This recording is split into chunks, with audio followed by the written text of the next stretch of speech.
Good afternoon, everyone, and thank you for joining us today for another power session. Today's series is Strength in Leadership, and I am happy to have with us today Theresa Ducharme. Welcome, Theresa. Thank you. I have just recently gotten to know Theresa, and I am completely floored and amazed with her story of her successes and some of the issues that she's had to overcome, and the great work that she's been doing in the Indigenous community. Theresa is the founder and CEO of Lemon Cree, which has been going on for about 10 years now. Yes. And without further ado, Theresa, I'm going to turn the floor over to you. I have no doubt that when the KIP followers hear your story, they're going to have some questions for you. If you Yes. do have questions for Theresa following this, please send them to info@kipfoundation.ca, and I'll make sure that I get them to Theresa. But Theresa, please share your story with us. Oh, thank you, Omigwich. Thank you so much for having me to reach out to so many people. So I'm Theresa Ducharme. I'm a Red River Métis Cree Soto from Manitoba, Winnipeg. And what else could I tell you about me? I've been running this company for 10 years, but let me back up. I'm originally from the north end of Winnipeg, any of you know. It's a great neighborhood. And I was raised there until probably the 70s. And I was very fortunate to be able to expand my world and get out of sort of the stuff that was starting to happen in my neighborhood. It was getting kind of sketchy. And I just had some kind of like a voice in the back of my head saying, you got to go. Like I just knew that I had to get out of that environment. I had no idea where to go, what to do, or anything. Home life was a little crazy, but there was, like I said, that inner voice. And I was very fortunate. My mom remarried, and she met this man she married. He was a great guy, but he decided I was a little bit too wild, so he wanted to put me in etiquette school. And oddly, my native name is Wild Horse, so he was right Okay. about that.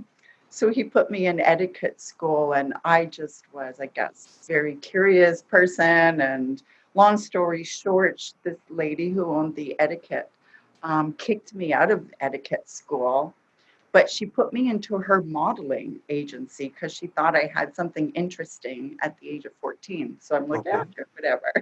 So I ended up becoming a model, which was very rare in the 70s to even see another red face or a black face or a yellow face. It was just not. And because I'm mixed, I was able to kind of get into that world. Nobody really knew what I was, but they thought I was interesting looking. So it became a model for Eaton's and Hudson Bays and Sears and Reitmans and Nygaards and all of that. So that just blew my world open. I was meeting people I would never, ever have had the opportunity to meet, or those opportunities.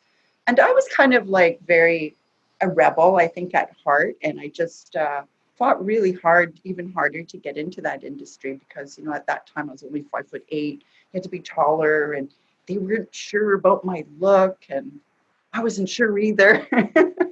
And but it became a launching pad for me into other areas of my life. And I think that's what it is with life. If you're brave enough to take that first step, the universe hears you and it will open up another door, right? That's what it was for me. So from there, when I retired, I went through the phase. I got married, I had children, got divorced, but in that time frame, I also went back to school. I opened up my own modeling agency, and then that became a whole nother milestone because I wanted to reach out to my Indigenous sisters and brothers and have a platform for them because we were all invisible. It just seemed like there was nobody in the media that represented my look or my dad's family. So to me, I was so proud of us. I thought we are. I just think we're amazing, beautiful group of people, black, red, whatever. We're all niche, we're all one nation. And so, but I wanted to represent. And oddly enough, the universe heard me and get a call from Internal External Affairs from Canada back in the day. And they're like, can you travel to Japan and Mongolia and China and represent Native people? And do you have a dance group? And I went, yes, I do.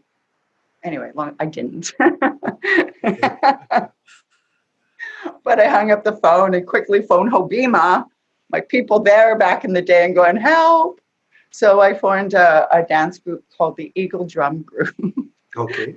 And then we were able to get people from Poundmakers Lodge join me. And then we ended up traveling around the world, representing our people in Japan and Mexico, everywhere, Korea.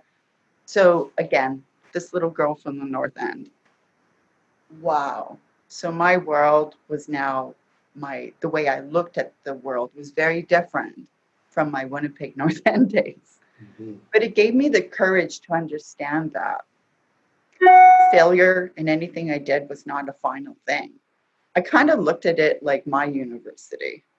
And every time I made a mistake, I was like, okay, I learned something here. And I would grow from that. So from those days of traveling the world, and I came back to Canada from Japan, and I wanted to come to the West Coast, and the West Coast is where I ended up. I settled in Japan for a while. That's a whole other story. But anyway, I was working at the embassies there. And so I came back to Canada, and I started working as a cultural director for Tsawwassen First Nation. Mind-blowing for me. And then I started working for the Museum of Anthropology, and I would put on shows for them. And I did this for many, many years. And I'm kind of old, so I did a lot of this stuff. And in between, I went back to college. I went back to school, and I became a reality choice therapist with Dr. Glasser in California. And then from there, oh my God, my success took me to, I'm missing a lot of stuff in between because there's a lot of stuff I did. But the bigger sort of caps was Ottawa came calling. And the first job I had in Ottawa was with the National Aboriginal Capital Corporation Association. Oh, that's a mouthful. I was the communications director. And of course, you know, being a rookie onto the scene of Ottawa, that was a growing experience of meeting new people and seeing how the inside, sort of more what's going on in Ottawa. And then I ended up switching over to the Native Women's Association of Canada. And there I was working with the beginning of Sisters in Spirit, which is the movement of the missing and murdered Indigenous women and girls of Canada and abroad. So at that time, we were partnered up with Amnesty International. And we again realized there was no voice. Every time one of our girls went missing or murdered, it wasn't on the news. It wasn't even on third or fourth page. So I knew I had my job cut out for me as the coordinator for Western Canada and abroad. So long story short, as you can see, the movement is huge. I got out of it in 2009 just to take care of my health, because sometimes you got to know when you hit that wall. When you hit that wall and you're confronted with yourself. And that's where I was. I was confronted, and it was like people thought I was crazy. But for my health and my wellness, I had to walk away from that big, high-paying Ottawa type of job and the movement of it and heal. So I moved to Montreal. And there I took some time off, and I just did a lot of inner discovery. I ended up going to Mexico. It's for the wanted and unwanted. That's where I kind of found myself and just was really healing, came back to Canada, and I literally had a vision.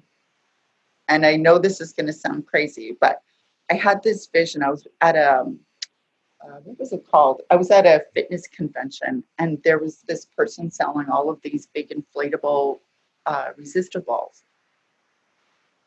And just by that old brain again, I call it coming forward and saying, and I said to the young person there, I said, do you ship these to the north? Because I'm going to need 500 balls. And he said, for what? And I went, I don't really know. But But it was that instinct that I always try to follow because it never steers me wrong when I pay attention to it. So anyway, I ordered 500 balls. I made one poster that I wanted to do fitness. I became a fitness instructor with CanFit Pro. I became a specialist. And then I specialized in balls and took all the certification. And I realized I want to do this for our people. I want to have conventions. I want to be that one that kind of opens that up. Because when I was at all these conventions, I didn't see many Indigenous people. Okay. Matter of fact, I think I saw maybe 2 or 3 out of thousands. So I made this poster, and I was living in Montreal, and I sent them out to all the nations in the Cree, the EU ITSE, the James Bay Cree. And I was hoping I'd get like 1 or 2 little contracts. Well, it ended up out of the 10 communities, I got all of them. Okay. So I just started traveling, bringing fitness and wellness into the consciousness because I was just noticing our people. Like I noticed it already, but it really hit home for me when I was traveling through Sisters of Spirit and seeing our people, our leaders, but they were so unhealthy. Mm-hmm. And I'm like, if we don't have our health and our fitness, then we don't have anything. So I decided to take that corner. I wanted to be representing the physical part of our healing, our medicine well. And from that, it just snowballed. And yeah, so I've been traveling over the last 10 years to very remote reserves like Watmat or Moose Factory, Webequie. Like Moose Factory, you have to fly in and overnight and take a boat and Okay. things like that, and just really going to remote areas and bringing fitness and wellness. But I wanted to do more than just go into a community and then leave. How can I make them sustainable? So these were my questions. And about 8 years ago, we formed a certification. I did one for McGill University. I did a course for them, and that's actually what inspired me. Like, why don't I just build my own? And everybody, of course, I had some like people saying, you can't do that. Who's your accreditation? Blah, blah, blah, blah, blah. It's just negative, negative. And I just like, no, I don't need it to do it your way. I don't have time to consult with you or to give you my breakdown because we're in a crisis right now. We need action. No more words. No more words. So to date, I've certified 135 people across our communities. Some of them are continuing their fitness. We've now changed, it's like a wellness advocate for the community. I think one of my prize communities would have to be Moose Factory. Incredible. They've been going strong for 9 years. Okay. Keep in touch. Part of success is relationships, building, networking. And then COVID hit. Oh, and it was just like, what do I do? See, I can't fly to communities anymore. All the communities were shut down. So I didn't want to do it, but I just remember going, I just want to go and move to Mexico. I just wanted to leave the world sort of thing, not the world, but leave North America. Well, not even North America, but leave Canada. But I didn't. I'm like, no, we're all in a crisis. We're all, this is going to be worse. So I need it more than ever. So yeah, I had to learn Zoom. And as I was saying, you get the Zoom anxiety. Sometimes I feel like with these Zoom links, they're like arrows shooting at me everywhere. So that's basically, and I made that switch. I'm still in it. I'm still growing. I'm also a part-time student. I just want to keep my brain during COVID. It's a muscle as well. So I am in college. I'm in Seneca College up in Toronto. I'm taking palliative care. Again, it's an old voice. I don't know why, but I love it. And just more skills, I think, just to deal with life. And as our crisis is getting worse, I'm able to help out more people. So I do have online Bounce Fit. I have that running 3 times a week. We also have talking sessions where and this grew osmosisly through the people. Let's talk about food, like okay, what do I eat before? So we have a talking group every week, and it's growing. It's wonderful. And then from that, HSBC, one of the banks, bought all of my programs. Well, almost all of them. Let's talk about food. And then I came up with another one called Everybody's Talking. And it's actually because of that great singer Bill Wither. But I love that song. But it reminded everybody's talking, because after class I stay on, everybody talks to me. So I thought, you know what? We need to have this. We need a sharing circle where we can all just share, and everybody's talking, and whatever events or whatever is going on in our communities. And we bonded right across Canada. It's like we have people from all different nations. So that's where I'm at. My success has been probably just like, again, the networking and getting up early, and really hitting the administration work and just doing everything that I need to do, following up on everything. And every time I feel like quitting, because I'll be honest, 10 years is a long time to be in one job. And all the traveling, I did hit a burnout. I went through different phases because I had to learn how to protect myself. I had to learn how to, people come at me, and I get it. We're all dealing with stuff, but there's only so much I can do. So I had to learn some other skills of how to protect myself, and Right. taking more time to, go for walks. I live in Vancouver, so I got the beach, and just being kinder to myself as well. Mhm. So that's kind of, I don't know if that all makes sense, but it brings me to here. And I'm excited for the future, even with the COVID, because I just feel we've survived so much. We got this. Yeah. We got this.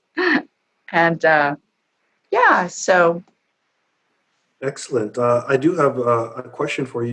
Did you find, or do you see that there's a connection between the physical well-being and the mental health aspect of the communities that you're visiting and helping? I literally, being in business for a long time, I've seen the results after. And one thing, it's really holistic the way I approach people, which is understanding that mind, body, spirit's all connected. And when you're working out, it's just science, really, of the body. Our endorphins, our serotonins, all of these come up and they start to circulate, and we just start to feel better. A lot of movements that I've learned over the last 12 years. Being an instructor, I've studied a lot. So I found a lot of healing moves that heals the body. And I'm really big on that. I pay attention. Like, we not only exercise our physical, but we do mental. At the end of every class, I teach, it's odd that I have to teach this, but I teach stillness. And stillness is part of our meditation, which is part of our well-being. So it's not just physical. You can't just physically work out where it doesn't affect everything. It affects everything in your life. And I've seen it affect communities, and I've seen it change nations by one person, by one action. And right now, with my online COVID, for example, we've been training now for 4 months. We're starting to see amazing results. One of our ladies in Toronto lost 22 pounds. Our girl in Winnipeg from APTN lost 20 pounds. And our elder from Senatare from the Cree Nation was very sick. She had diabetes too.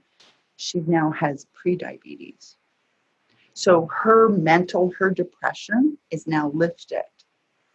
The ladies that lost 20 pounds, they said their anxiety went away as well, because they have the support with me. And I'm really big about that. We're meant to be together. We're meant to eat together. We're there to dance together and have fun and work out and laugh. And we kind of touch all of that.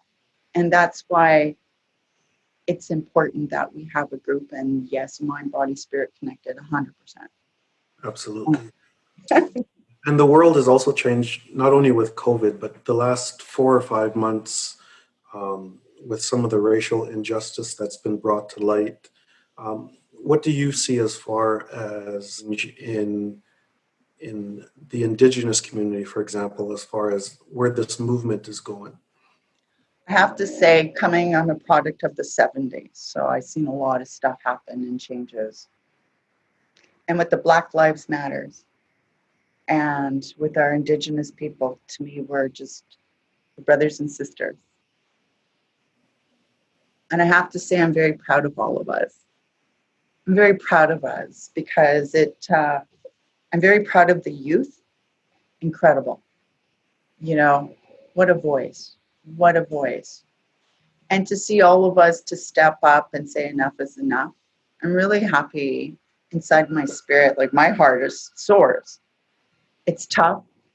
A lot of our people are obviously have been, still are getting killed left and right. But I see a spark. I see a spark of all these possibilities, a new world in a good way for us. Because whatever was happening is not working. So is the world's upside down right now? Good. It needs to be tipped upside down. Okay, That's how I feel. sure. Lemoncree.com, that's the website for those out there. Please visit and learn more about the company. Theresa, how can we support Lemon Cree? What do you need from the public? What do you need from the people? How can we support what you're doing? Because what you're doing is great.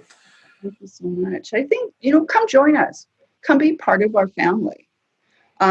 During the Black Lives Matter, when it was really heightened, I was so happy to see some Black people join us. And I was like, yeah, we're stronger in numbers. May it be as an advocate, may it be advocate for health, fitness, wellness. Join us.